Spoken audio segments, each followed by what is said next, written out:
Мага негизи көп суроолор келет.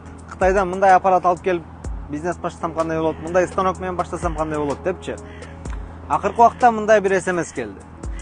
Агай, мен Кытайдан пакет чыгара турган станок алып келип бизнес баштасам кандай болот деп. Пакет чыгара турган аппаратты минимальный бир 1000 же 1,5 миң, 2000 доллар дейли. 2000 долларга алат. Доставкасы менен 2,5 миң доллар болсун. 2000 biraz ашсын. Потом оборотко biraz акча салыш керек станокко. 3000 доллар менен ошол бизнести баштады дейли. Мен ал нерсени сунуштабайм.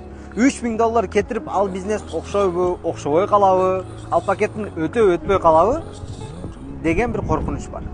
Андан көрө эмне кылыш керек? Ошол 3000 доллардын болгону 10%-ине, башка айтканда 300 долларга, же болбосо 100 долларга болсо деле пакет алып сатып көрүш керек. Мейли Кытайдан, же мейли пакетimiz башка нерсе болсо деле. Биздикилер эң чоң ката эмне? Сразу эле өндүрүмгө кызыга беребиз да. Башта ошону кылып көрүшүбүз керек. Башта ошол пакетти болсун, мешокты болсун, же башка бир товарды болсун, алып сатып көрүңүз, сатууну үйрөнүңүз. Андан кийин ошол өндүрүмгө өтүш керек.